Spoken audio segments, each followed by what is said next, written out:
Namdev Shastri ऑफिशियलला subscribe करा. सिद्धांत ऐका, आनंदी, निर्भय व सुखी व्हा. धन्यवाद. एका महाराजाने लग्न केलं 50व्या वर्षी. नाईलाज असतो ना, 50व्या त्यांना 50व्या वर्षी कळतं आपलं कोण नसतं म्हणून. 50व्या वर्षी लग्न केलं. मी विचारलं, महाराज 25-30च्या असता तर चांगली मिळाली असती, नवीन मुलगी संसाराची वगैरे. तुम्ही आता जिच्याशी लग्न केलं आहे तिला 2 पोरं आहेत, नवऱ्याने काढून दिलेली, दिसायला चांगली नाही, आणि एवढं संसारातल्या लोकांनी टाकलेल्या बाई बरोबर तुम्ही लग्न करतायत. कीर्तनकार माणसं, जरा डोक्यात बसत नाही. शास्त्रीजी, तुम्हाला समाज उद्धाराचे नियम माहीत नाहीत.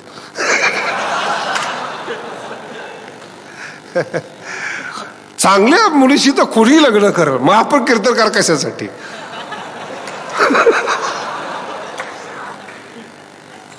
कथम भीष्म अहम संके द्रोणांच मधुसूदन. आम्ही भीष्माचार्याबरोबर कसं काय युद्ध करावं? द्रोण मग काही येणं अगोदर तुला माहित नव्हतं का? ते आजोबा आहेत ना तुझे, त्याच्या मांडीवर खेळल्या, तुला कळत नव्हतं की युद्धाला कोण येणार आहे? वायाची काय करीशी? अतिशय आता मूर्खपणा करतो. सांडी हे मूर्खपण. उठे गे धनुष्यबाण, संग्रामी कवन गारुण्य तुझे. पुन्हा अर्जुन जरा शेवटी तो कंटाळतो. देवा म्हणतो, यपा देवा, मला मी काय आहे ते तुला माहिती, मी काय आहे ते तुला माहिती. आता एक म्हणजे हात जोडतो तुझ्या, तू गुरुबंधू पिता. काय शब्दाचा प्रयोग? तू गुरुबंधू, सगळं देवा तूच आहेस. हेच अभंग आहेत. विठ्ठल माय बाप चुलता, विठ्ठल भगिनी आणि विठ्ठल विणचा. हे ज्ञानोबांची भाषा अशी वेगळी आहे ना की मिठास होतो त्याच्यामध्ये. तू आमची इष्ट देवता. बघा कसं आहे, तू आमची इष्ट देवता. इष्ट म्हणजे आवडती देवता. तूची सदा रक्षिता आपदी आमुते. भगवंत म्हणले काय म्हणायचं ते बघ. काय नाही देवा, मला आता इच्छा अशी वाटते, तू मला शिकव, आणि असं शिकव की मला कळालं पाहिजे. आणि भगवंत त्याला शिकवताना फार सुंदर प्रयोग करतात. तो पहिला जो श्लोक आहे ना, असोचानन, हा इतका मधुर श्लोक आहे. सगळ्या फिरक्याच आहेत त्याच्यामध्ये. काय अर्जुना, तुला समजून सांगावं, नीट आहे का? तुला समजून सांगावं तर तूच मला समजून सांगतोस. गोव्या कशा आहेत? जात्यंधा लागी पिसे, मग ते सैरा वैरा, हे शहाणपणाला दिलेली उपमा आहे. जात्यंधा लागी पिसे, मग ते धावे सैरा वैरा जैसे. तुझे शहाणपण तैसे दिसत असे, तुझे शहाणपण तैसे दिस. जात्यंधा लागी पिसे, जन्मांध माणसाला लागलेलं वेळ. जन्मांध. ज्ञानोबांची एक ओवी फार सुंदर आहे, तुम्हाला इथं अर्थ कळेल त्याचा. पूर्ण ज्ञानेश्वरीमध्ये ज्ञानोबा आहे, कुठंच विनम्रता घेत नाहीत. हा पहिला पक्का मुद्दा लक्षात ठेवा. कुठेच विनम्रता घेत नाहीत. काही ओव्या तुम्हाला असं वाटतात विनम्रताच आहेत, पण त्या विनम्रता नसतात त्या. एरवी तरी मी मूर्ख. बरेच कीर्तनकार सांगतात काय माऊलीची विनम्रता आहे. माऊलीचं मोठेपणच याला माहीत नाही. काय विनम्रता कळणार आहे त्याला? एरवी तरी मी मूर्ख आहे असं सांगितलं का ज्ञानोबांनी? एरवी तरी एखाद्याला म्हणायचं असेल तर असा शब्द आहे बरं का तो. एरवी तरी नाहीये, एरवी तरी मी मूर्ख. जरी झाला अविवेक, संत कृपा दीपक सोज्वळ असे. शब्द नीट आहे का? ज्ञानोबा म्हणतात मी मूर्ख असेल, अविवेकी असेल, पण माझ्याकडे संतांचा दिवा आहे. संत कृपा दीपक, ही ओवी नीट आहे का? जात्यंधा लागी पिसे. मला सांगा, मूर्खातला मूर्ख मनुष्य असला आणि त्याच्याकडे दिवा असला, तो उत्तम आहे का शहाणा आंधळा चांगला? बोला ना. शहाणा आंधळा चांगला का मूर्ख दिवावान चांगला? रस्ता दिसतर कोणाला? ही दोन ओव्या आहेत ह्या. जात्यंदा लागी पिसे मग ते तुझे शहाणपण तैसे. अरे आंधळेपण आहे तुझं. म्हणजे शहाणपण आहे तुझ्याकडे, आंधळं शहाणपण आहे. ज्ञानोबा म्हणतात मी कदाचित शहाणा नसेल पण संत कृपा दीप आहे माझ्याकडे, दिवा आहे. आणि डोळस माणसाकडे दिव्याचा उपयोग होतो. म्हणजे माणसानं शहाणा असावं, आंधळं नसावं. नाही लक्षात येत?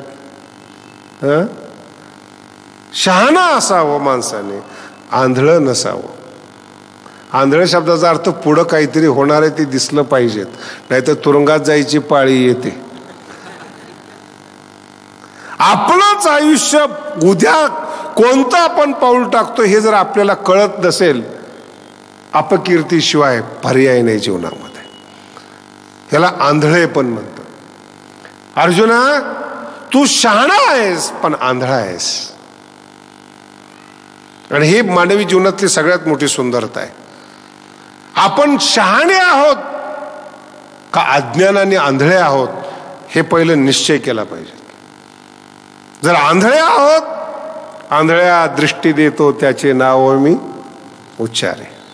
गुरुचं वर्णन करत असताना अज्ञानाला दृष्टी देणारा धर्म जागो सदैवांचा काय आंधळ्या दृष्टी देतो. हे काही छोट्या छोट्या गोष्टी आहेत कीर्तनकारांना, ह्या काही जड नाही आहेत. फक्त एक दिग्दर्शन करून जातोय मी तुम्हाला म्हणून. आणि ज्ञानोबाचा उच्चार इतक्या वेगळ्या पद्धतीचा आहेत. अर्जुना मी एक उलट तुला विचारतो, ठीक आहे तू यांना मारणार नाहीस, पण हे काय अजरामर होणार आहेत का? आणि दुसरा विषय असा आहे, तू यांना मारणार आहेस, यांना तू निर्माण केलंस का? काय काय लोकांना एवढं टेन्शन असतं ना, काय होईल भविष्यात भारताचं, तुझं बघ ना. आता निवडणुकीचं वारं सुरू झालंय, जो येईल ना शास्त्री तुम्हाला काय वाटतं? म्हणलं मला काय वाटणार आहे, नाही जी हवा चाललेली आहेत. म्हणलं पहिली चालत होती. नाही कोणाचा राज्य येईल, म्हणलं तुला काय टेन्शन त्याशी. ओवी कळेल का नाही हे टेन्शन घ्या ना, ज्ञानेश्वरी कळेल का नाही टेन्शन. कोणीही जरी राजा आला फरक काय पडणार आहे. 20 एक वर्षापूर्वी एसटीने प्रवास करायचो मी, असं येताना जाताना. पुणे एस टी स्टँडला उभा होता, त्या आळंदी गाडी यायला वेळ होता. 2 भिकारी भांडण करत होते. विषय फार महत्वाचा होता आणि इतक्या जोरात भांडायला लागले, तो विषय ऐकून मी त्यांच्याजवळ गेलो. परिस्थिती अशी होती की एका मुख्यमंत्र्यावर आरोप आलेला होता म्हणून त्यांनी राजीनामा दिला होता आणि मुख्यमंत्री कोण होणार आहे याच्यावर चर्चा चालली होती. आणि चर्चा करणारे 2 भिकारी. आणि त्या पोलीस स्टेशनला मी, आणि चर्चा जोरात, कोण होय, हा होणार तो होणार. 5 मिनिटं दोघं जण भांडले. नवीन गाडी आली, दोघंही पळाले. नाही काय आपला अधिकार काय, आपली योग्यता काय. कोणी मुख्यमंत्री झालं याचे काही भीक मागणं बंद होणार आहे? नाही लक्षात आलं. कुणीही महाराज झालं ना, तुम्ही अभ्यास केल्याशिवाय तुम्हाला ज्ञानेश्वरी कळणार नाही, लक्षात ठेवा. कोणत्याही महाराजाला मोठं म्हणण्याची गरज नाही, कोणत्याही महाराजाला लहान म्हणण्याची गरज नाही. तुम्ही माऊलीच्या दरबारात उद्धारासाठी आलात, तुमचा उद्धार व्हावा एवढंच ध्येय आपल्या डोळ्यापुढे पाहिजे, तर जीवन आपलं सावरलं जाईल. कोणी मोठा असू द्या काय फरक पडणार आहे, कोणी लहान असू द्या काय फरक पडणार आहे. अरे ओव्या थोड्याच आपल्या डोक्यामध्ये शिरणार आहेत. आपला रस्ता, आपलं मेहनत, आपलं जीवन हे ज्ञानवर्णीश आपल्याला सुचवलेलं आहे. ज्ञान दुसऱ्याला नाही पाहिजेत, आपल्याला ज्ञान पाहिजे. म्हणून ज्ञानोबांचे शब्द इतके सुंदर आहेत. परे मूर्खपणे नेनसी न चिंतावे ते. शब्दाचा प्रयोग फार गोड आहेत. न चिंतावे ते, अनावश्यक गोष्टींचा विचार करू चिंतेशी. अहो काय काय माणसं एवढे घातक असतात. आमच्या गुरुजींनी फार सुंदर गोष्ट सांगितली होती, मला फार काळजाला लागून गेली ती. स्वामीजींच्या काळामध्ये जो ग्रुप होता 50-60 वर्षापूर्वीचा, काशीमध्ये शिकणारा, एका मुलाचा फार नंबर यायचा, काशीमध्ये पहिला नंबर यायचा तो अभ्यासामध्ये. आणि ते जी बाकीची जे 2-4 सहपाठी होते, खानदानी मित्र खानदानी शत्रू असतो, त्यांना वाईट वाटायचं, सतत याचाच नंबर, सतत याचाच नंबर. काय करावं माहिती का त्या मित्रांनी?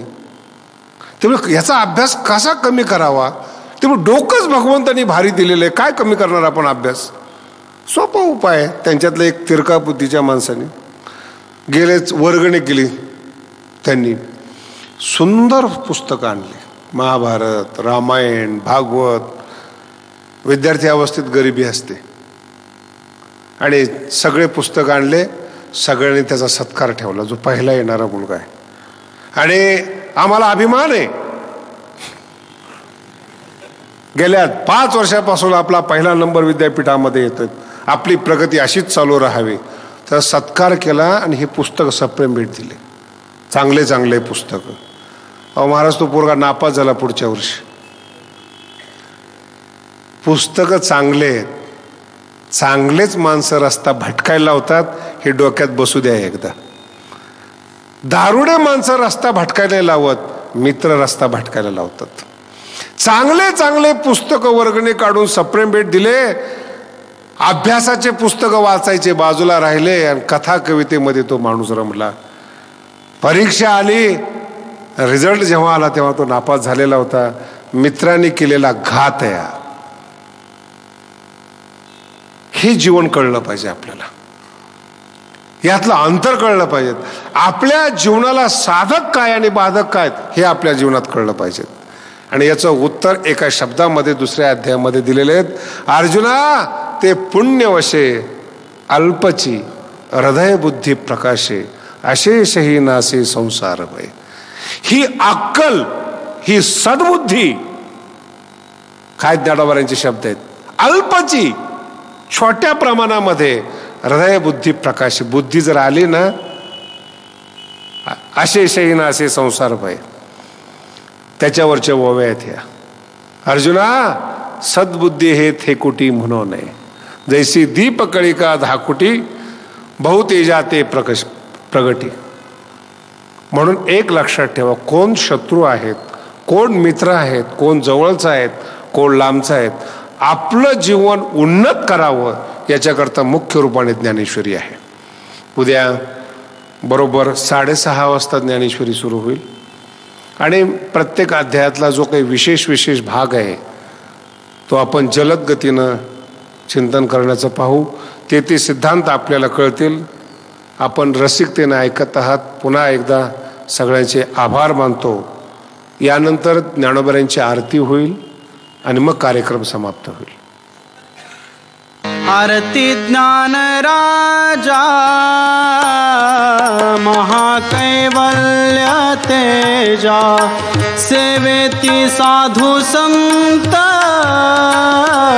मनोवेधेला माझा लोपले ज्ञान जगी हित नेणती कोणी अवतार पांडुरंगा नाव ठेविले ज्ञानी आरती ज्ञान राजा महाकैवल्य तेजा सेवेती साधु संत मनोवेधेला माझा प्रगट गुह्य बोले विश्व ब्रह्मची केले राम जनार्दनी पायी टकची ठेले आरती ज्ञान राजा महाकैवल्य तेजा सेवेती साधु संत